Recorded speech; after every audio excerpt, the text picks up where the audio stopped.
Conexión Vital RTV, conectando con la vida.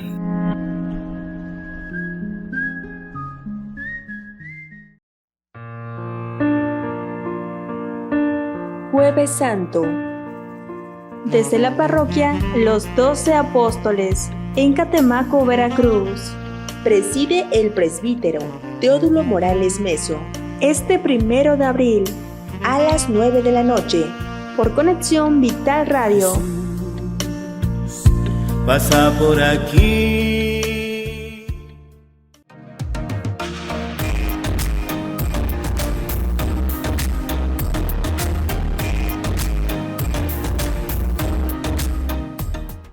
Trato de seguirla por allí en sus conferencias, en sus pláticas.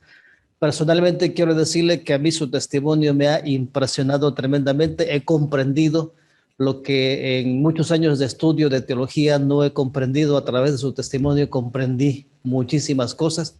En 3 horas, por ahí un testimonio suyo que aparece en YouTube, que son 3 horas, me parece casi 3 horas, lo comprendí, lo que no he comprendido en 15 años de seminario.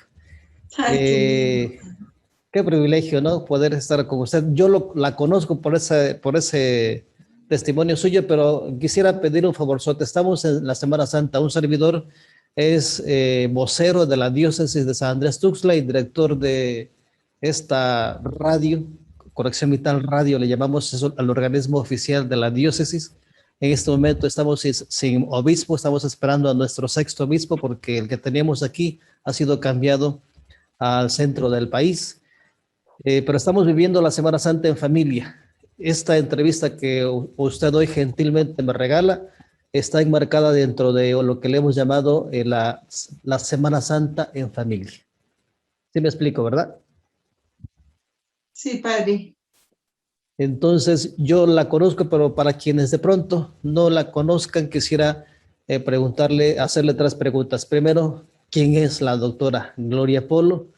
Si nos pudiera compartir a grandes rasgos su experiencia de Dios y por último, alguna recomendación muy práctica y muy suya también para vivir esta Semana Santa en familia. Esas son las 3 preguntas que quisiera simplemente compartir, doctora.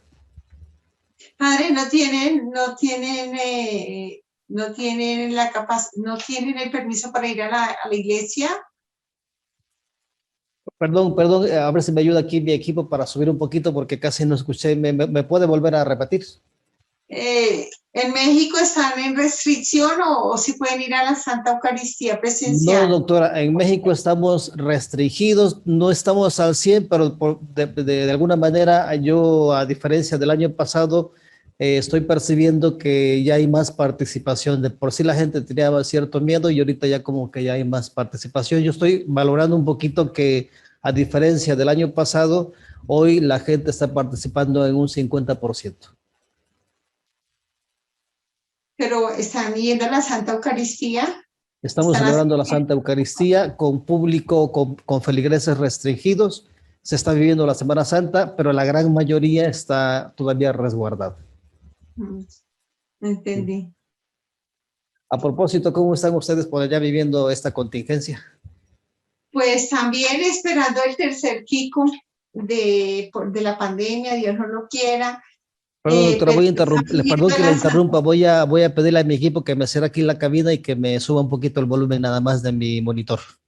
Perdón, adelante. Nosotros estamos yendo a la Santa Eucaristía, gracias a Dios. Estamos yendo un grupo no tan abundante, está restringido los números de las personas, de los fieles, para cumplir con las medidas de los protocolos, pero realmente la gente se está acostumbrando a lo que le llaman en burla aquí en Colombia, la misa en pijama, o sea, en pijama con tinto, café y hablando con todo el mundo y distraídos y creen que ya fueron a misa. O que ya asistieron a misa. Eso ha sido muy grave, ha sido un enfriamiento de la fe muy fuerte. Pienso que ha sido a nivel mundial. Lamentablemente ha habido un enfriamiento de fe muy grande aquí en Colombia, porque no está asistiendo la gente. Pues no le da miedo ir al banco y no le da miedo a la gente ir a un supermercado pero sí le da miedo ir a misa, no, es imposible. Bueno, esta contingencia nos ha cambiado un poquito la manera en cómo ahora estamos celebrando precisamente la Semana Santa. Pues doctora, si gusta, comenzamos. Yo le quiero preguntar, hacer la primera pregunta y para quienes no la conozcan, quisiera preguntar quién es la doctora Gloria Polo. Yo estoy emocionado, yo la ubico perfectamente bien, pero en atención a los hermanos de la diócesis que de pronto no la pudieran conocer, quisiera que nos platicara. Bueno, hermanos, ante todo, buenas noches. Que la gracia de nuestro Señor Jesucristo sea que nos toque el corazón a todos y cada uno de nosotros y que el fuego del Espíritu Santo penetre a nuestra alma y la llene de ese deseo y de ese amor por la Eucaristía, que de verdad que sin la Eucaristía no hay salvación. Así de simple. Pues Gloria Polo es una odontóloga colombiana, tuvo un regalo inmenso a nuestro Señor, porque llevé una vida muy pagana, o sea, la famosa católica dietética que combinaba su fe con todo tipo de ocultismo, de nueva era, de energías, de poderes mentales. Hice un collage, una unión de sincretismo en el cual me quedé sin Dios. Y el diablo me anestesió haciéndome sentir que estaba bien, que era una buena persona, pero era una mujer abortista, deseé ser católica y al final me di cuenta pues que yo realmente no tenía fe. Fui vaciando ese vasito lleno grandísimo de Jesús en el camino de mi historia a medida que fui pecando y las corrientes del mundo me arrastraron, la belleza, el estudio. Había que estudiar, sí, pero no poniéndolo por debajo de Dios. Tenía que cuidar mi cuerpo, sí, pero nunca para que mi cuerpo me llevase al pecado, ni para que mi cuerpo me llevase a separarme de Dios y hiciera un culto de mi vida en el cual yo dedicar muchísimas horas al día, en la belleza, en los gimnasios, pero muy poco y nada de Dios, escasamente Dios el domingo a misa y a pedir muchas cosas, casi a exigirle a Dios. Entonces, esta mujer que se separa de la unión de Dios, de la comunión de Dios, pues lamentablemente termina arrastrada por Lucifer, defendiendo el aborto, la eutanasia, además de haber practicado el aborto, de andar defendiendo la unión entre homosexuales, y me convertí en una verdadera abogada de Lucifer, defensora de todo lo que Lucifer quería imponer en el mundo. Empecé muy pequeña, lamentablemente, porque yo fui formada en un hogar con una mamá muy santa, una mamá adoradora del Santísimo, una mamá con una fe ferviente, una mamá de esas luchadoras que a pesar de tener un marido borracho, un marido tomatrago, un marido mujeriego, quiso siempre darnos la estabilidad de un hogar y nunca nos sembró en nuestro corazón odio a mi papá, sino que entendiéramos la vida de mi papá como una persona necesitada de amor y oración, y que era una persona enfermita, pero dice mi mamá, la enfermedad de su papá está en el alma. Pues realmente esa fue la niña que amaba muchísimo a Dios hasta los 14 años. Y 13, la verdad fue 13. Cuando a los 13 años mis padres cambian de provincia y se vienen a la capital, me separo de Dios. Total. Encuentro malas amistades, empiezo a tomar licor, a ver pornografía, a escuchar música rock, empiezo a ir a donde las brujas, a donde los adivinos, y bueno, el caso es que a mis 13 años me empiezo a separar de Dios. A los 13 años y medio, casi 14, empiezo a saber que es un aborto, porque mis amigas hablan de la promiscuidad, hablan de la delicia que es tener relaciones sexuales totalmente desordenadas. Y a los 16 años, dentro de un grupo de niñas de la secundaria, veo la vida de una manera totalmente distinta y ya busco a Dios solo para que me haga favores, pero realmente tengo dos caras, una la que le muestro a mi mamá de la niña santita y la otra de la niña que desprecia a Dios y que vive conforme al mundo. Solo tenía 13 años y esa es mi vida. A los 16 años conozco a un joven que es mi novio, mi único novio con el cual después me casé, y tristemente presionada por mis amigas, pues tengo mi relación prematrimonial. En mi relación prematrimonial, mis amigas me decían cómo no quedar en cinta, cómo no quedar esperando bebé, y me aconsejan usar 2 preservativos, 2 condones, y me dan unas Norfos para no quedar en cinta, y me dan 5 píldoras de pastillas anticonceptivas, porque yo en el fondo no quería tener relaciones sexuales. Mi mamá me habló de la belleza de la virginidad, de la alegría de la niña virgen, y pues en el fondo yo amaba mi virginidad, así yo dijera a mis amigas que bueno todo lo que ellas hacían, y la vida tan desenfrenada del joven que cuando se separa de Dios empieza a beber y a beber de pasiones y a beber, y entre más bebían pasiones, más les hacía falta, más eran esclavos de sus instintos, al punto de que mis amigas andaban ya en orgías, y ellas abortaron, y cuando abortaron llegó el consumo del LSD, de la marihuana, todo ese mundo en menos de nada, era parte de mi mundo. Y en lugar de orar, como hacía antes de chica, que yo tenía una relación profunda con Dios, yo tenía unas experiencias hermosísimas de Dios, y yo pensaba que todo el mundo veía cuando el sacerdote imponía las manos sobre las ofrendas y se estremecía el cielo, y se estremecía de tal manera toda la creación, que caía fuego del cielo sobre el pan, y en esa explosión, cuando el sacerdote decía, este es mi cuerpo, y cómo salía del fuego del corazón del sacerdote, que se consumía con el fuego del cielo, y ya no era, en esa unión del amor del sacerdote y de la donación, con el amor de la invocación del Espíritu Santo, y el cielo se une a la tierra.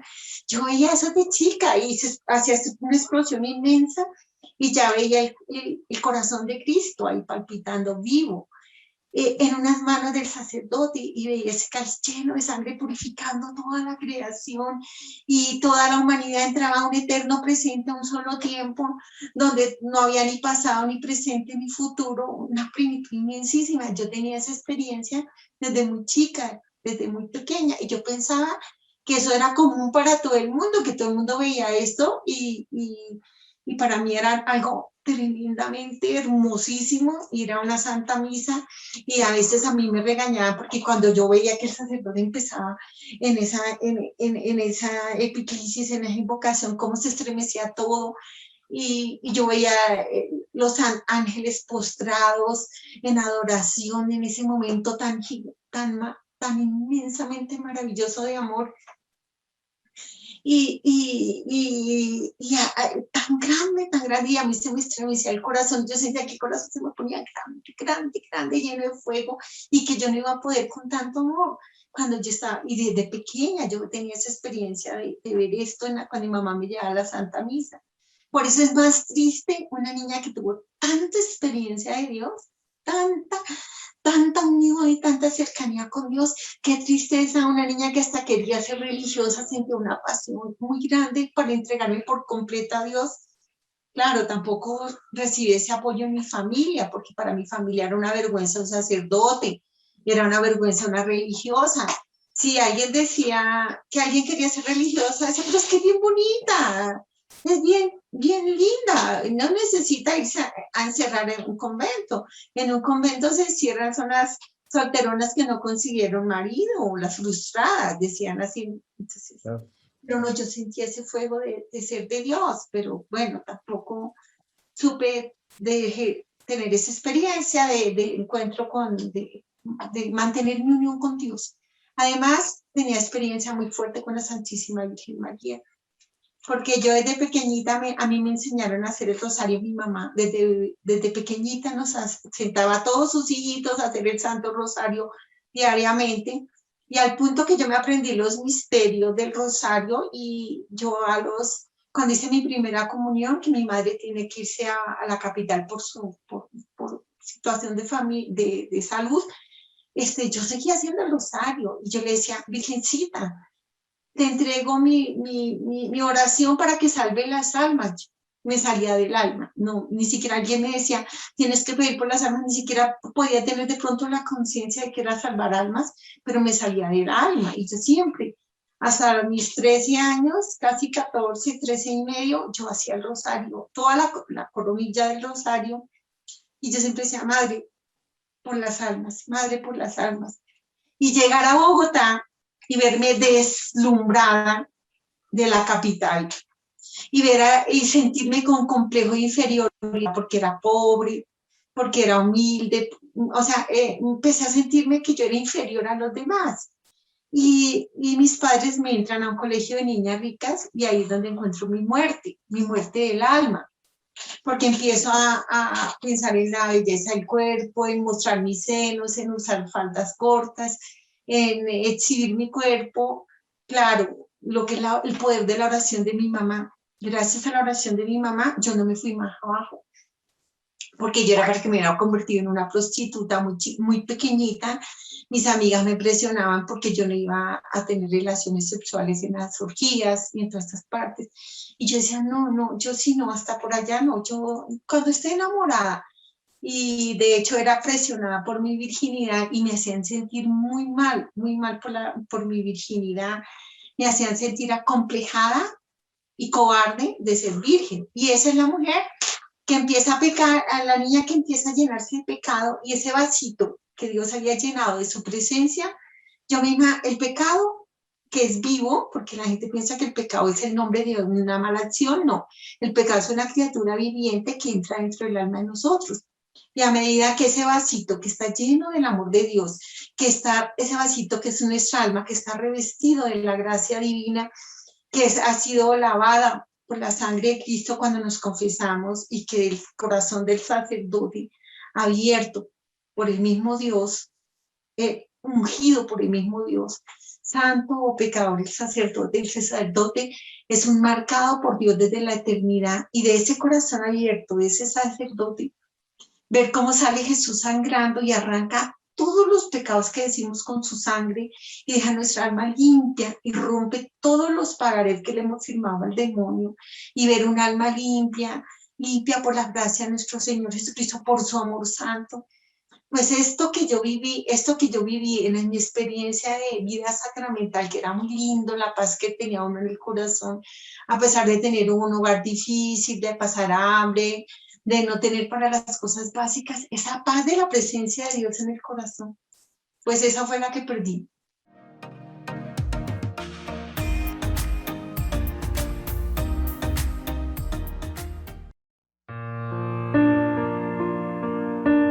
Jueves Santo. Desde la parroquia Los 12 Apóstoles, en Catemaco, Veracruz. Preside el presbítero Teodulo Morales Meso. Este 1 de abril, A las 9 de la noche. por Conexión Vital Radio. Pasa por aquí.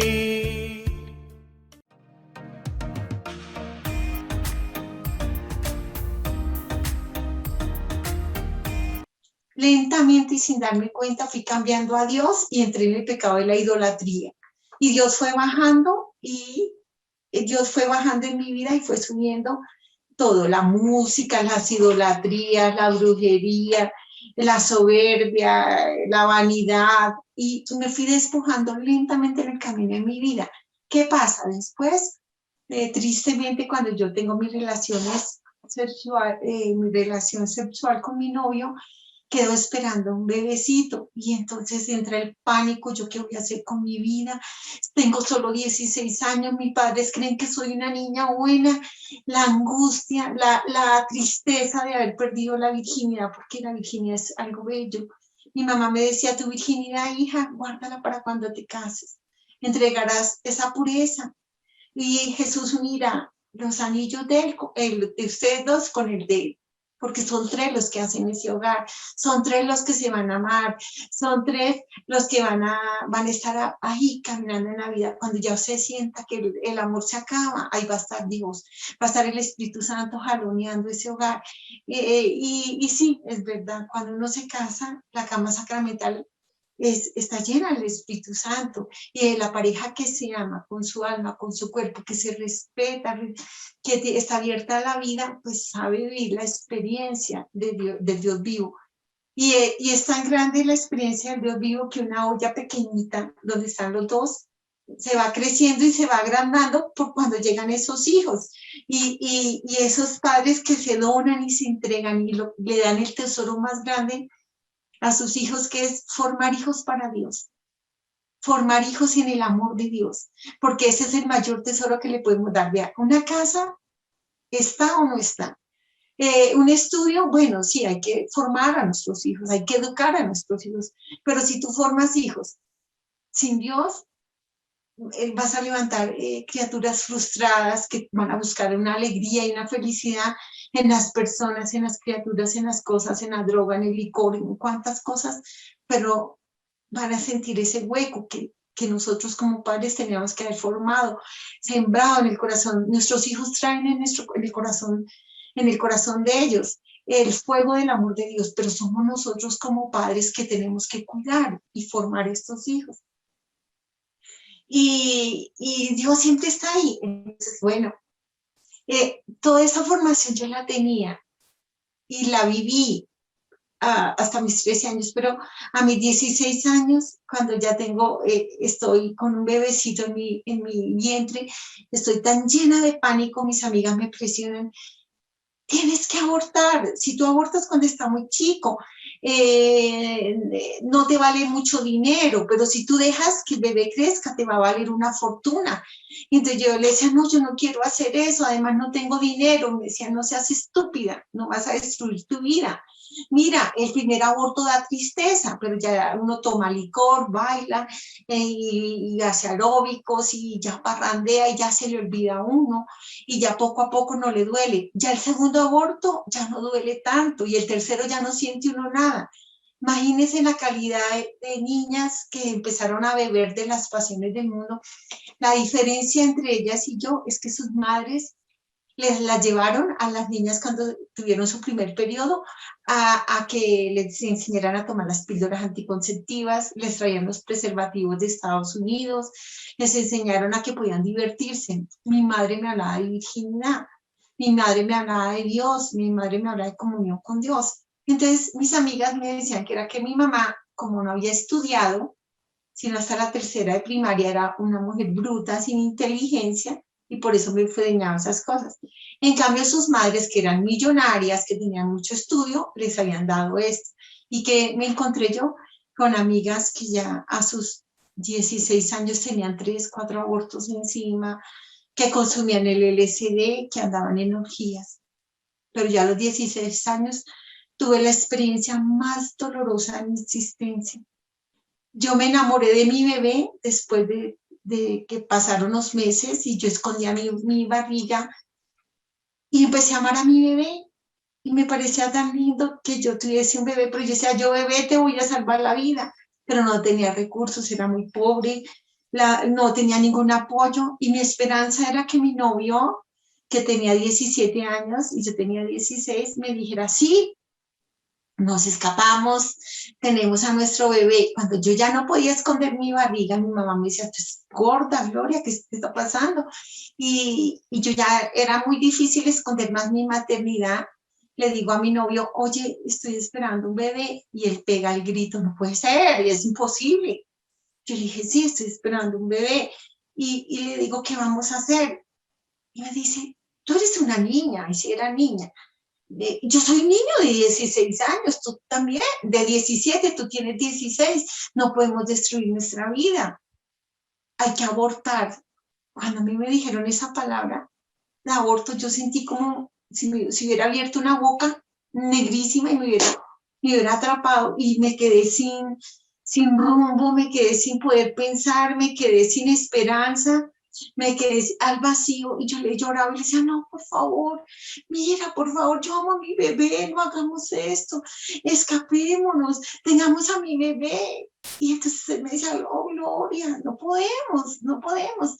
Mira, Gloria, cuando ya seamos grandes nos casamos, pero ahorita vamos a destruir nuestra vida. por más que lloré y le supliqué, le imploré, por favor, no hubo solución y yo me sentí sola, me sentí desprotegida, me sentí sin camino y acobardada de ir a decir a mis padres que estoy embarazada. Mi padre en esa época decía que mataba al que se metiera con sus hijas y lo más triste es que mi novio va y vende, se roba una vaca de su finca, de la finca de su padre, y con eso trae dinero para hacer el aborto. Y mis amigas me presionaban tanto, yo solo escuchaba aborto. Y un día estaba en esa misma clínica de aborto donde iban ellas. Eso partió mi vida en dos. Y yo decía, qué estúpida he sido, cuál alegría, cuál felicidad si estoy aquí en esta clínica llorando. Y el médico no le importaba verme llorar, no le importaba, solo contaba su dinero.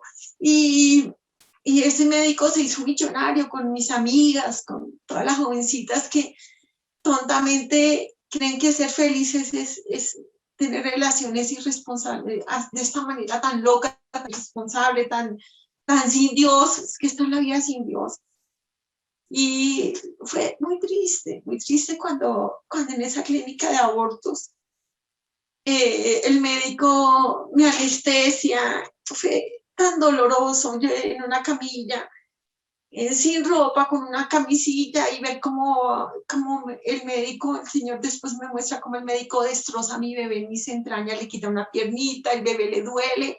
Por eso a las mujeres les cuesta muchísimo sanar el aborto, porque una mamá tiene un don, el Espíritu Santo abre el corazón de la mamá así de grande para saber sentir con su corazón, con su cuerpo, con su alma, con su espíritu, lo que siente su bebé.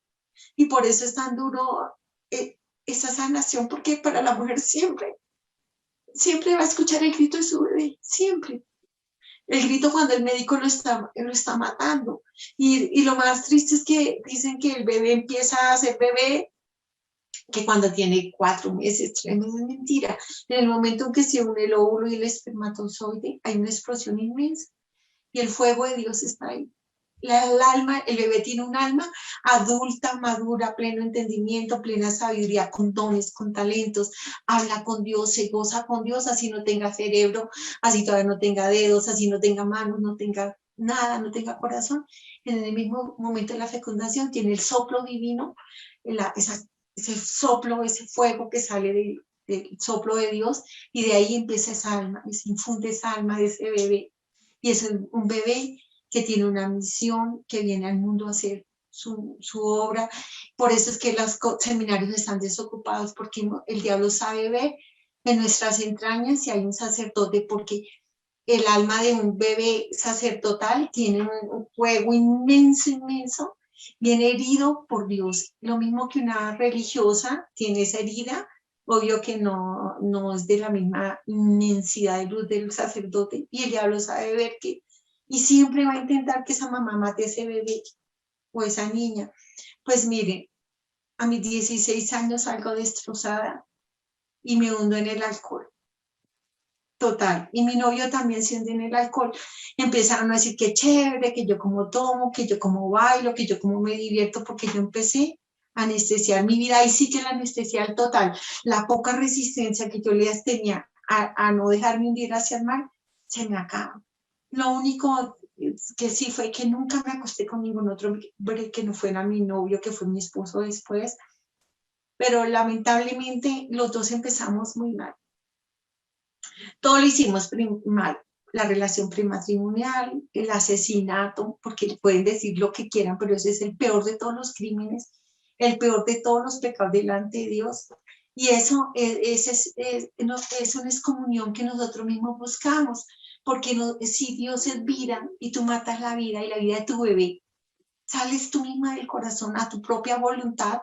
No es que Dios te expulse fuera de mi corazón, no, es que nosotros nos salimos del corazón de Dios, rompemos totalmente la relación con Dios, así es, así total, con el aborto. Y entonces, en este mundo de anestesia me caso con este mismo novio y tristemente pues ya soy odontóloga, ya tengo unas ambiciones inmensas de tener todo el dinero que no tuve cuando chica, me hago esclava de la ropa fina, de las cosas elegantes y literalmente me olvido de Dios. Iba a misa, yo decía, bueno, ¿y qué tal que mi mamá si tuviera razón? Por si acaso. Mientras mis padres estaban vivos, obligatoriamente todos los domingos íbamos a misa, todos grandes, casados, sobre todo mi papá me llamaba a mí porque veía que mi esposo era, si yo era poco creyente, pues mi esposo, yo aparentaba tener una fe, pero no es cierto, tú no tienes fe, o sea, tú no estás viviendo tu fe si tú compartes tu fe con que el poder mental, con los horóscopos, con las energías, no es cierto, tú no estás con Dios, tú has rechazado a Dios, o estás con Dios o no estás con Dios. Y yo empecé en ese incretismo, ¿no? De que creo en Dios, pero creo en el diablo. Ando con el diablo y digo que creo en Dios, eso no es así. Pero esa es mi vida. Entonces, en el camino de mi historia, cuando ya tengo, pues mi esposo tenía dinero y yo empiezo a adquirir también cierto poder económico, aprovecho ese poder económico para cambiar la mujer, porque yo pensaba que la mujer era muy sometida, muy aplastada por el hombre, que el machismo la tenía aplastada y que ella tenía derecho. Pero lamentablemente, como Lucifer estaba en mi mente ya, era el que guiaba mis pasos, rechacé al Espíritu Santo para para dejarme dirigir de la falsa luz de Lucifer. Entonces pensaba que defender a la mujer era decir, si tu marido te pone los cuernos, o sea, si te es infiel, tú también. Si tu marido sale a tomar, tú también. O sea, y lo más triste es que tenía una capacidad de arrastre. Hermanos, el diablo le da una capacidad de arrastrar almas buenas, almas inocentes, llevar mujeres santas de rosario diario a un brujo, de llevar mujeres santas a que se escaparan y se fueran a tomar a una taberna, de llevar mujeres santas fieles que lloraban y oraban por sus esposos, como hacía mi madre, a que le pusieran también, le fueran infieles a sus esposos. Aquí le dicen en Colombia ponerle los cuernos, no espero que no sea una vulgaridad en otros países, pero pues la infidelidad se le dice así. Y llego a mis 35 años esclava de mi cuerpo, en una vida totalmente vacía, mis padres ya han muerto, y además nos viene con la guerrilla una quiebra económica y nos cae el Dios dinero. Y cuando estoy en la peor crisis de mi matrimonio, porque mi marido tomaba mucho, me cae un rayo. Y cuando me cae un rayo, yo estaba especializando, yo estaba estudiando, eso fue el 5 de mayo de 1995 en la Universidad Nacional. Voy con un sobrino que tiene 23 añitos, también odontólogo, totalmente diferente a la tía, de oración, no hablaba de la gente, amaba muchísimo a Dios, se confesaba, iba a misa. Y yo también iba a misa, pero realmente si falté unos cuantos domingos en mi vida a misa, fue muy poco. Pero iba a misa y cometía tantos pecados. Yo decía, si esa vieja se comulga, ¿por qué yo no? ¿Acaso qué? Me dan esas viejas pecadoras allá que se dan el golpe y son bien terribles, o sea, iba y a dividir. Lamentablemente, cuando tú tienes al diablo adentro, te camuflas como santita para destruir a la gente que sí está trabajando por el reino, a dividir grupos, o a meter cizaña, y tú crees que eres muy culta, que no estás haciendo nada malo, pero lamentablemente ese es el poder de la venenosa lengua que destruye la obra de los que están luchando por el reino de Dios. Ni haces ni dejas hacer. Al contrario, destruyes lo que otros están haciendo. Exacto. Y eso es muy triste. Y entonces el 5 de mayo va todo ese cúmulo de maldad y creyéndome buena, yo decía, Dios no existe, el diablo no existe. ¿Y por qué me vino esa crisis? Pues porque un día quise suicidarme, porque estaba aburrida, porque cuando uno no tiene a Dios, termina. Y cuando yo me quiero matar en mi auto y va a velocidad, la Santísima Virgen María lo para y el carro gira en campana y yo tengo un momento de gracia muy grande y de lágrimas y digo, no, yo tengo que buscar un sacerdote, yo me tengo que confesar, yo no puedo seguir así, si yo dejo para mañana, otra vez me gana la razón y la lógica y no voy, y tengo que, es hoy, y no me importó dejar el trabajo, no me importó nada. Y yo dije, voy a buscar un sacerdote, y las iglesias cerradas, cerradas, cerradas. Y yo decía, ¿dónde? Y voy y encuentro en una iglesia que hacían funerales y sale el carro fúnebre y entonces yo subo llorando y dejo mi auto abierto y encuentro a un joven sacerdote y le digo, padre, ayúdenme, por favor, se lo suplico. Mire, padre, si yo me muero ahorita, me voy para el infierno, padre. Estoy muy mal, padre, ayúdenme, confiéseme, padre. Y yo no me quiero ir para el infierno, mi vida se ha vuelto un infierno, padre. Y el padre cuando me ve, dice, usted es una mujer culta, y usted es una mujer muy inteligente. No me diga que usted cree en el diablo. Usted no me venga a decir que cree en el infierno, por favor. Si Dios es solo misericordia. Si el infierno no existe.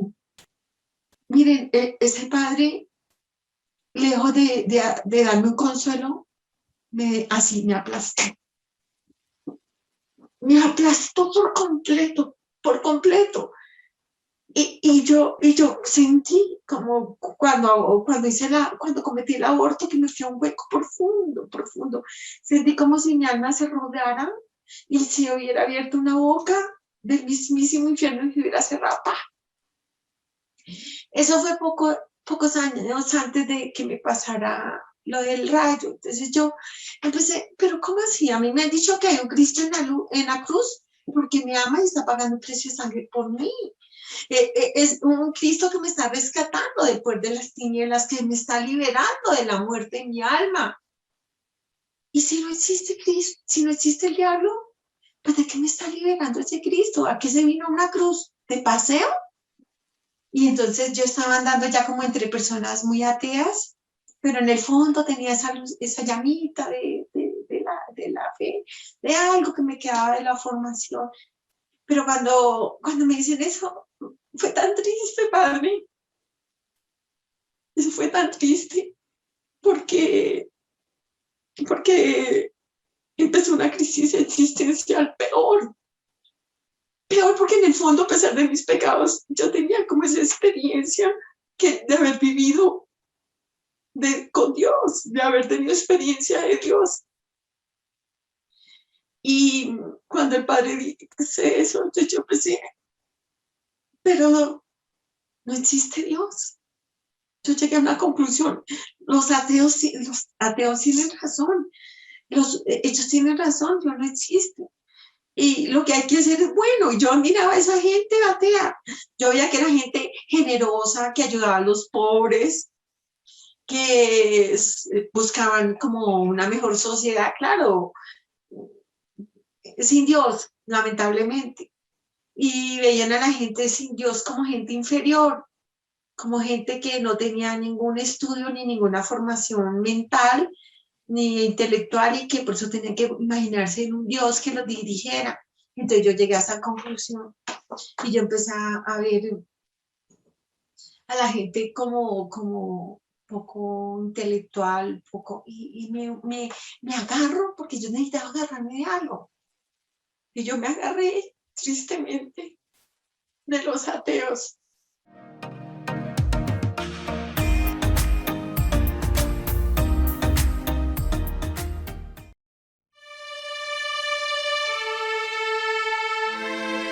Viernes Santo. En vivo por Conexión Vital Radio. Acompáñenos a vivir la pasión de Cristo. Vía Crucis Viviente, desde la parroquia San Francisco de Asís, Jaltipan, Veracruz. Dirige el presbítero Jesús Correa Mejía, vicario de pastoral. Este viernes 2 de abril de 2021. 9 de la mañana. Voces claman hasta mí, dice el Señor.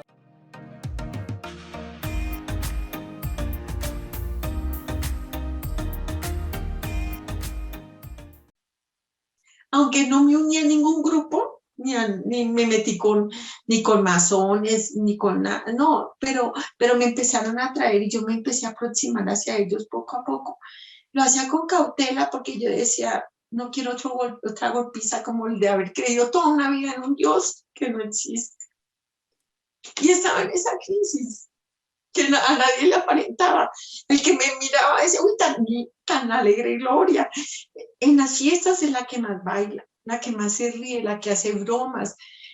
Yo siempre quería ayudar a los pobres, eso sí me quedó por la misma pobreza en que yo viví. Y dentro de mi propia ontología, si algo rescatable hice en mi vida, era que los necesitados me dolían y buscaba ayudarles. Pero cuando uno no tiene a Dios, hasta las obras buenas las ensucia. Porque la gente que estaba agradecida por cualquier regalo de tratamientos o algo, y que me amaban porque era generosa con ellos, o le regalaba mercados o cualquier cosa, siempre me trataba de mover hacia el necesitado. Pero ellos que recibían al lado de ese mercado o al lado de ese regalo, recibían todo lo que vomitaba de mi alma y vomitaba veneno para matar almas. Entonces yo maté con mi lengua muchísimas almas. No solo mi aborto, sino tuve que ver con muchísimos abortos porque defendía el aborto. Y mis manos estaban ensangrentadísimas, padre, ensangrentadísimas. Y el 5 de mayo del 95, que voy deprimida porque no alcancé a hacer aeróbicos a la Universidad Nacional, estoy haciendo una especialización, está lloviendo muchísimo, muchísimo, muchísimo. Pero antes de que yo llegara allá, muchos días antes, yo sentía en mi corazón un llamado: ven, confiésate, acércate, ven. Y yo decía, confiesen, sí, tengo que confesar. Tenía un movimiento pequeñito en mi alma, pero después decía, ¿qué? ¿Pero qué? Si el diablo no existe, si todos nos vamos a ir para el cielo y no importa que tú seas un criminal, un perverso o un santo, pues ¿cuál es la diferencia? Pues hay que divertirse, hay que gozar la vida. Y yo voy no escucho ese grito del Señor en mi alma que me confesara. Y de hecho había ido a la Santa Eucaristía el domingo anterior porque en el fondo era más fuerte el amor de Dios que me jalaba a la Eucaristía, y nadie que entra a una Santa Misa sale igual, nadie, ni el peor, ni siquiera los satánicos que entran a hacer el mal, a hacer todos esos conjuros allá dentro de la iglesia y a querer dañar al pobre sacerdote y todas esas cosas que hacen ellos y todos esos rituales, ni siquiera ellos salen igual. Porque ante el resplandor del misterio más grande de amor, de todo, la obra más grande de Dios, de toda la obra que Dios hizo, es la Eucaristía. Y ante ese resplandor de ese fuego que cae en el cielo, nadie sale igual, nadie. Así no lo sintamos, ninguno sale igual. Y entonces ese era como ese jalón de Dios que me llamaba, y no faltar a la Santa Misa. Entonces yo me excusaba dentro de mi propio ateísmo, que era porque a mi esposo le aprovechaba ir a misa, pero no es cierto, era el fondo de mi corazón.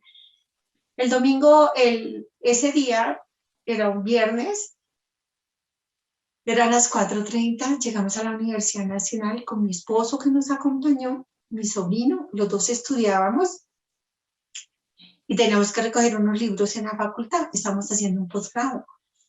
Y empieza a llover tan fuerte, tan fuerte, tan fuerte, y entonces yo sentía en mi corazón, no me quiero mojar, algo me va a pasar. Yo empecé a presentir mi muerte, el aviso del espíritu que me argullía, me movía, pero uno cuando no quiere escuchar a Dios no lo quiere escuchar. Pero hay algo lindo, por perversos que seamos, hasta el último instante Dios nos está buscando. Por malvados que seamos, manos manchadas de sangres inocentes, porque es tan pecador el que aborta como el que aconseja. Y es más pecador el que aconseja que el mismo que aborta. Porque la que va a abortar está todas las fuerzas del infierno encima de ellas, cerrándole todos los caminos para que mate el bebé. Pero los que le rodean a ellos son los que tienen que apoyar y decirle, mira, dar soluciones. Alguien a mí me hubiera abierto una puertita, yo no hubiera terminado matando a mi bebé porque lo amaba, pero me sentía acorralada. Entonces, más malvado el que aconseja o el mismo médico que Dios le llamó a ser ese hombre que da la vida, entrega su vida, sirviendo, amando y defendiendo la vida, que es el médico, a convertirse simplemente en un sacerdote luciférico que mata a los niños. Es que es impresionante. Lo mismo el don tan grande de una madre convertido en la peor de las criminales, matando en sus propias entrañas al inocente hijo. Pero a pesar de toda esta maldad que había en mí, yo sentía en el fondo de mi corazón el presentimiento de que como que se me iba a morir. Y de hecho, en lugar de buscar la confesión y volver a los sacramentos, compré seguros de vida para mis hijos para que pudieran estudiar por si yo no estaba. Y empecé a organizar las cosas de mi consultorio y a decirle a mi auxiliar que yo me iba a morir, y a llamar a mis pacientes que vinieran por sus trabajos porque yo me iba a morir. Y que yo no quería que después vinieran a reclamar a mi familia. Imagínense qué tristeza. Y todo los ojos cerrados a Dios, la mente cerrada a Dios, el corazón cerrado a Dios, y solo pensando en las cosas del mundo. Cuando llegamos 4:30 pasadas, casi 5 de la tarde, ya no paraba la lluvia aumentaba. Teníamos hasta las 5 de la tarde para recoger unos libros, pues nos tocó yo cogí un paraguas muy pequeño, mi sobrino me coge aquí y yo llevo aquí el paraguas, mi sobrino me tiene bien agarradita y salimos y mi esposo se pone una chaqueta impermeable y nos vamos. No hemos andado mucho y vamos por un caminito de árboles y nos cae un rayo. Y el rayo me dejó sin vida. Bueno, a mi sobrino y a mí, mi esposo, el rayo no lo deja sin vida, pero lo deja inconsciente, muy golpeados por la electricidad porque saltábamos como cauchos y quedamos sin vida, mi sobrino y yo. A mí el rayo me quemó todo mi cuerpo, todo. Tanto cuidar mis senos, mi cuerpo, y en un momento no tenía nada. Mis piernas, a las cuales me sentía orgullosa, se les cayó la carne, el rayo entra en el brazo de izquierdo y sale en el pie derecho. Mis piernas quedan totalmente con pedazos de hueso expuesto, los senos se me caen, las costillas se me exponen donde se va el rayo. Mi carne quedó negrita, chamuscada, y mi pelo se electrocutó así, se quedó así grande. Y perdí altura, con el rayo perdí altura, yo era más alta y quedé más chaparrita. Y mi sobrino le entra el rayo en el corazón y le sale en el pie, quedamos los dos sin vida. De ahí en adelante es una cadena de milagros y de milagros. El primer gran milagro es que tengo mi encuentro con Dios.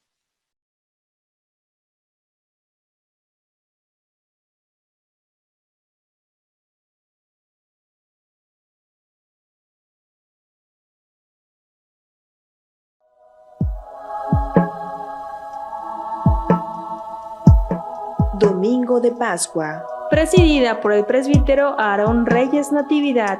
desde la parroquia San Isidro Labrador, 11 de la mañana, este 4 de abril de 2021. por Conexión Vital Radio.